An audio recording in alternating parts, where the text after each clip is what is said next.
Hello mga Mars!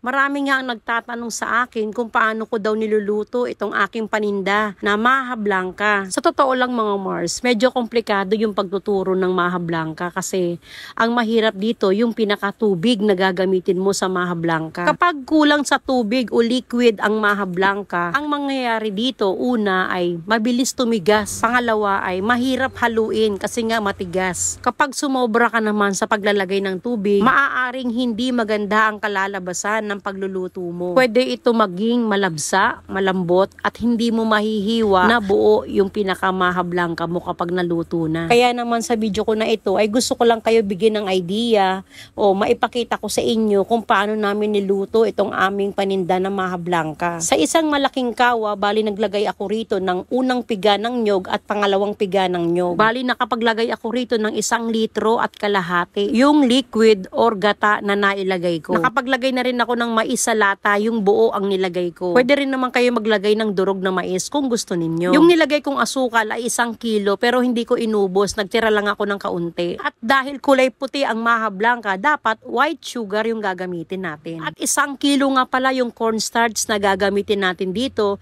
Ito ay nabibili lamang sa palengke na per kilo. Yung tubig naman na ginamit ko dito para pantunaw sa cornstarch ay 1 litro at kalahati din. Siguraduhin na matunaw ng mabuti yung cornstarch doon sa tubig bago ibuhos dito sa may asukal na mayroong gata. Sa paglalagay naman ng gata mga Mars, kung gusto ninyo ng mas masarap, mas damihan nyo ng gata at ng gatas. Nang maibuhos na yung cornstarch na tinunaw sa tubig, dapat talaga ay hahaluin mo ng hahaluin hanggang sa tumigas yung pinaka-texture ng maha at para na rin hindi masunog yung pinakasahig doon sa ilalim ng kawali. Habang nagsisimula palang tumigas itong maha blanca, ay naglagay na ako ng 3 malaking lata ng evaporated milk. 2 klase nga pala yung paraan ng pagluluto ng maha blanca. Yung isa ay ginamitan ng giniling na bigas. Ito namang version ko ay gawa ng cornstarch. Ang pagluluto ng maha blanca ay para ka rin nagluluto ng biko. Medyo mangangalay talaga yung mga braso mo kasi halo ka nga ng halo. Pero ang kagandahan dito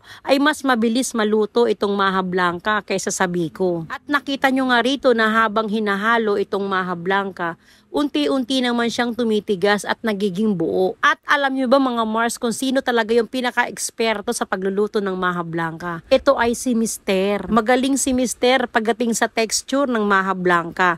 Kapag naramdaman niya sa halo niya na matigas pa yung maha blanca at hindi niya nakukuha yung pinakagusto niya na lambot ng maha blanca, ay nagdadagdag siya ng mainit na tubig dito. Kailangan kasi balance yung pinakatigas at lambot ng maha blanca. At habang hinahalo mo nga ito para malaman mo na ito ay luto na, ang sabi nga ni Mister, ang palatandaan dito ay kapag nakita mong naglalangis na yung maha blanca. Yung kumikintab na siya mga Mars, yung nakikita mo na yung pinakalangis na gata na nilagay mo. Tapos kapag ganito, yung dumudulas na sa pinakasandok yung texture ng maha blanca. At ang panghuli na palatandaan ay titikman mo syempre. Dapat ay hindi siya maligasgas o magaspang ang texture niya. Ang ibig sabihin lang nun kapag maligasgas o magaspang ay hilaw pa.